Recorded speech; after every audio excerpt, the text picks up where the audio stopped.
Je commence. Je vous ai écouté, effectivement. Alors moi mon souci aujourd'hui, c'était... On parle depuis le début de prévention du risque. Je vais être très honnête avec vous, j'ai lu effectivement l'amélioration de la loi en ce qui concerne les entrepôts susceptibles d'entreposer effectivement des liquides inflammables. Il y a eu beaucoup de lignes de rajouter à la loi. Moi, je vais être très clair, je me suis rendu compte, simple père de famille, j'y connaissais rien. En 2 ans, j'ai appris des tas de choses. C'est juste hallucinant sur cette histoire. Vous savez, je pense sincèrement, je vous le dis en face, droit dans les yeux, et c'est vous qui pouvez faire changer les choses avec les députés, on peut rajouter des tas de lignes à la loi pour les sites Céveso, pour les ICPE. Vous pouvez en rajouter des multitudes si vous voulez. Le problème, c'est que dans ce métier de la chimie, il y a les bons élèves et les mauvais élèves. Les bons élèves, j'oserais dire, pas de problème. Le risque zéro n'existe pas, on le sait très bien, mais clairement, voilà, on va leur faire confiance. Et il y a les brebis galeuses. Les brebis galeuses, vous pouvez rajouter autant de lignes sur le texte de loi. Le problème, c'est qu'ils ne respectent pas la loi. On s'en est rendu compte, sans les citer. Lubrizol a été plusieurs fois effectivement mis en demeure, n'a pas respecté ces mises en demeure. Je vous citerai pas tous les autres sur la vallée de la Seine. Je pense sincèrement que faut vraiment se saisir du mal à la racine. Vous savez, tant que ces gens qui ne respectent pas la loi, on leur fera payer des amendes de 1 500 €. C'est impossible. Certains ne respecteront jamais la loi. Alors, je ne sais pas, j'ai envie de vous dire, peut-être qu'il faudrait penser à un permis à points, tout simplement. Ça existe pour la route. Pourquoi pas pour le monde de la chimie? Une infraction, 1 point en moins.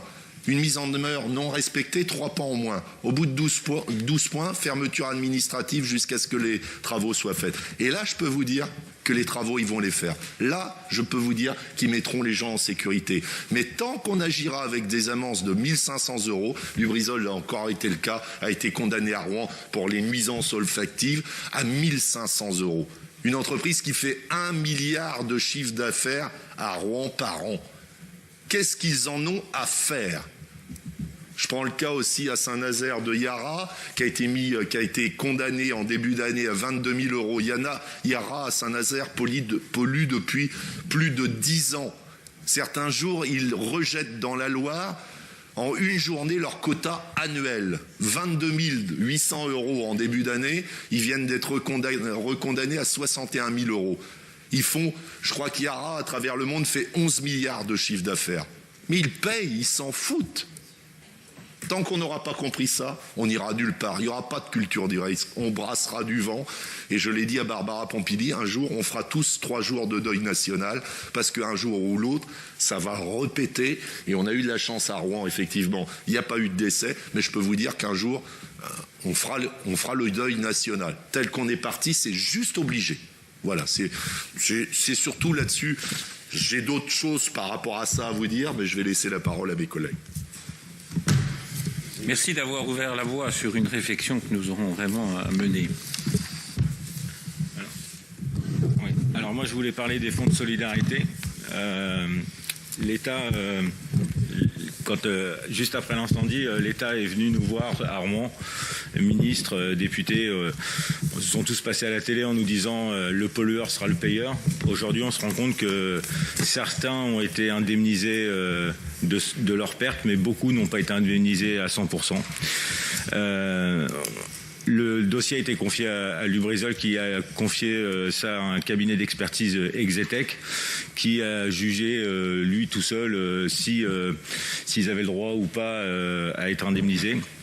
Il y a des gens qui ont été indemnisés uniquement sur la perte de récolte, mais pas sur la perte de chiffre d'affaires et sur la fréquentation du public.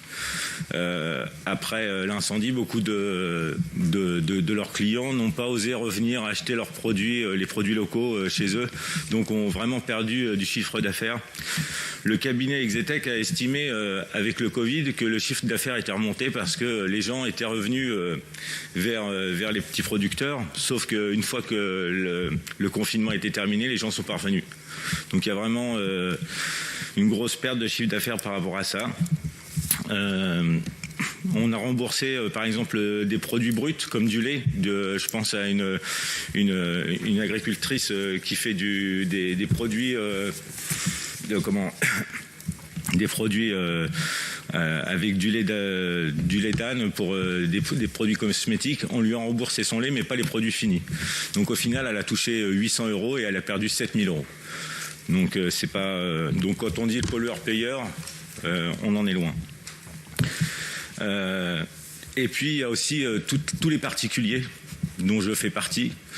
Moi j'habite à 35 km de l'usine Lubrizol. On a eu l'essuie chez nous. Tous les salons de jardin ont été souillés, la toiture de la maison souillée, la piscine souillée. Aujourd'hui, on n'est pas venu vers moi pour me demander ce que j'avais perdu et combien ça m'avait coûté. Pour le nettoyage de ma maison, il y a eu une facture qui s'est élevée à 5100 €, avec une franchise, pour ma part, de 227 €.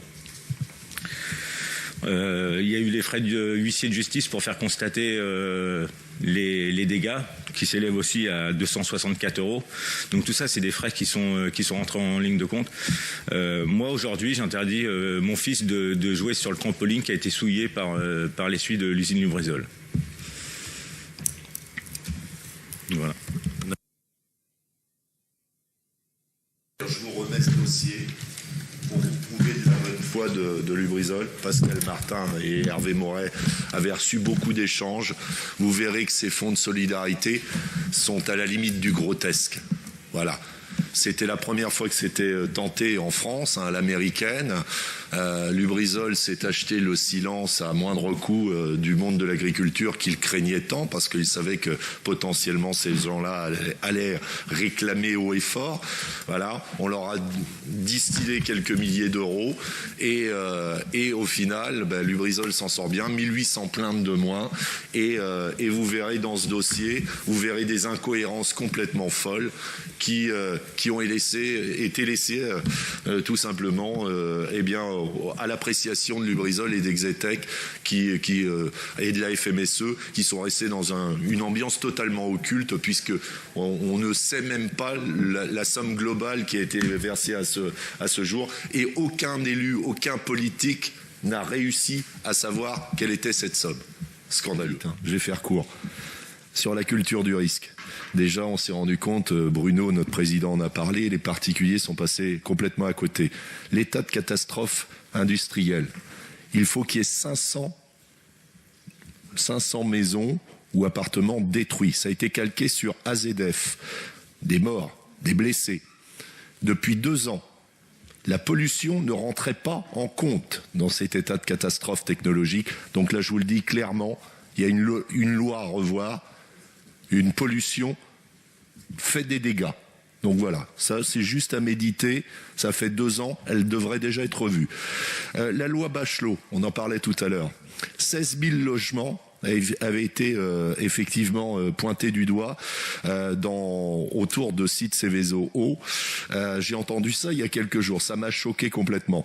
16 000 logements dont les travaux devaient être pris en compte par l'État, 90% à la charge de l'État, 10% à la charge du propriétaire, au lieu de les mettre à la charge de l'industriel, ce qui serait déjà un petit peu plus logique. Au bout 2003, ça fait presque 20 ans, vous savez combien il y en a eu de réalisés de travaux sur 16 000 1500. Ça fait 14 000 foyers, plus de 14 000 foyers qui risquent leur vie tous les jours. À méditer. Sur l'Adréal, en Seine-Maritime, on a eu cette chance, et encore ça a failli passer à côté, on a failli nous enlever après Lubrizol des inspecteurs de l'Adréal.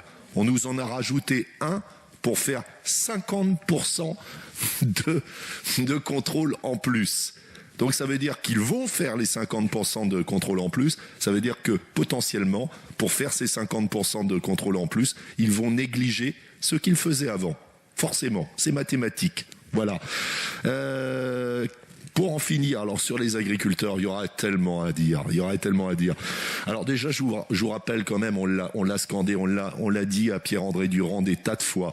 Il a utilisé le dégrèvement d'impôts perte de récolte pour ces agriculteurs. Beaucoup croient qu'ils ont touché de l'argent de Lubrizol, alors que ce sont leurs propres impôts qui leur ont été remboursés. 5 millions d'euros, vous l'aviez pointé du doigt, jamais remboursés par l'industriel. Scandale. Voilà. Qui les remboursera ? Je ne pense pas Lubrizol. Sur effectivement le nombre d'agriculteurs indemnisés, n'oubliez pas, 3400 exploitations touchées, 1800 dossiers chez Exetec. Faites le calcul, il y en a la moitié qui n'ont jamais rien vu et qui ne verront jamais rien. Voilà. Et juste pour vous dire pourquoi certains n'ont rien eu.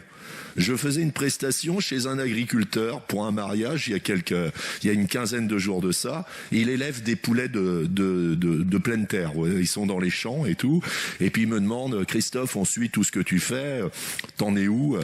Alors il me dit, moi ma mare était pourrie, mes champs étaient pourris. Hein. Il me dit, mais tu sais quoi, j'ai rien demandé moi, parce que j'avais pas envie qu'on parle de moi. Eh ben ouais, c'est pas vendeur, figurez-vous. Il me dit, je sais très bien, j'ai ensilé le maïs une fois qu'il a été autorisé, il était noir, il était pourri mon maïs. Tous les collègues ont fait la même chose, on le sait très bien, mais on ferme notre gueule, excusez-moi du terme, parce que sinon, on ne vend pas. Et une dernière chose sur les lichens, je vous le dis parce qu'avant que ça soit dans la presse, c'est intéressant, vous allez vous rendre compte du bon voisin Lubrizol. Je crois que c'est Simon qui l'a dit tout à l'heure, on a découvert le 7 juillet dernier les études de lichen avec des taux comme à Cerqueux au Box Bordel, des taux au double du seuil d'alerte qui ont été cachés aux maires pendant près de 2 ans. D'ailleurs, le maire de Cerqueux, puisqu'on lui a fait découvrir, c'est nous qui lui avons fait découvrir ces taux, a porté plainte. Sachez que j'ai eu au téléphone à plusieurs reprises le docteur Giraudot, qui s'est occupé, donc qui est le directeur d'Airlichen, qui s'est occupé de ces analyses. Nous avons interpellé monsieur le préfet, c'était au début du mois d'août, il nous a répondu en fin de mois. On n'a pas polémiqué là-dessus parce qu'on attendait d'avoir des réponses. Et maintenant on les a. On a des preuves. On va les verser bien entendu au dossier judiciaire. Monsieur le préfet, dans son courrier, prétend que nous l'avions interpellé pourquoi il y avait eu des communes hors panache de Choisy pour minimiser l'impact du passage du nuage. Alors monsieur le préfet nous a répondu que ces communes avaient été choisies par Airlichen. J'ai en face de moi le mail, donc bien sûr qu'on versera au dossier judiciaire, du docteur Giraudot, qui m'a dit clairement au téléphone, vous savez, Lubrizol, ils ont été malins. Ils savaient très bien qu'ils avaient pollué. Donc, qu'est-ce qu'ils ont fait ? On a déterminé effectivement avec l'Adréal, avec la carte de l'INERIS, 23 communes. Et puis, 15 jours après, ils nous ont imposé 6 communes supplémentaires. Et qu'ont-ils choisi comme commune, à votre avis ? Saint-Étienne-du-Rouvray. Des endroits qu'ils savaient potentiellement très pollué. Saint-Étienne-du-Rouvray, d'ailleurs, est pollué à longueur d'année. Le docteur Giraudot m'a dit, quand je vois le taux de HAP sur la commune de Saint-Étienne-du-Rouvray, il serait temps de s'inquiéter des habitants. Voilà ce que la réalité. Donc Lubrizol a choisi, nous en avons la preuve, nous ferons citer d'ailleurs au tribunal le docteur Giraudot, Lubrizol a choisi volontairement 6 communes sciemment polluées pour minimiser l'impact de son passage du nuage. Eh bien écoutez, si vous trouvez que c'est un bon voisin, moi j'ai du mal à le croire. Alors donc nous, notre association, on trouve beaucoup de mal à trouver des fonds pour défendre nos victimes. Il faut savoir qu'on est beaucoup de particuliers qui sont des particuliers qui habitent la campagne. Il y a le monsieur là-bas tout à l'heure avait évoqué un retraité qui était obligé de cultiver ses légumes pour pouvoir subvenir. Donc c'est des personnes qui peuvent pas participer à un procès financièrement. Donc j'aimerais bien que les collectivités locales puissent nous aider en nous donnant des subventions pour justement aller jusqu'à la procédure. Et d'ailleurs, pour rajouter, je pense à chaque catastrophe de cette envergure, à partir du moment où il y a des associations qui fournissent un vrai travail, il devrait y avoir des enveloppes de l'État pour pouvoir leur payer des avocats. Parce que clairement, nous, qu'est-ce que vous voulez qu'on fasse, Union des victimes de Lubrizol? Nous avons eu la chance d'avoir 1 500 € de subvention cette année. Qu'est-ce que vous voulez qu'on aille au tribunal en face de la firme Lubrizol qui appartient à Warren Buffett, 5e fortune mondiale? Donc réfléchissez à ça aussi, il y a un truc qui ne va pas. Voilà. Et puis que quand il y a une catastrophe comme ça qui se déclare, que ça soit comme un incendie Lubrizol, qu'il y ait les assurances qui puissent nous rembourser comme une catastrophe naturelle, sans que le particulier soit obligé de payer une franchise pour pouvoir se faire dédommager des pertes qu'il a eues. Et on avait demandé aussi à nos élus d'imposer les systèmes de sécurité nécessaires pour les incendies, par exemple. Après l'usine Lubrizol, l'incendie de l'usine Lubrizol, on s'est aperçu qu'il fallait des camions mousseurs pour éteindre l'incendie. Il a fallu attendre 6 heures pour qu'ils puissent arriver sur site. S'ils avaient été sur site dès le départ, si l'État avait imposé à chaque usine Seveso d'avoir ses propres camions pour intervenir, en 2 heures de temps, l'incendie était éteint. Voilà. Dernier mot. Merci. Dernier mot. Monsieur Ribel, le fameux retraité a touché 900 € sous le manteau de Lubrizol. Madame Striga m'a confirmé le 5 juillet que ce sera le seul particulier indemnisé par l'entreprise. Les autres n'auront qu'à aller au tribunal. C'est important de le dire. Et en ce qui concerne les agriculteurs que l'on avait fait rencontrer à Madame Striga, qui ont pour certains pleuré devant elle, elle leur avait promis de revoir leur sort. La réponse, ça a été le service juridique qui, entre guillemets, leur a fait un gros bras d'honneur. Voilà, on finira là-dessus.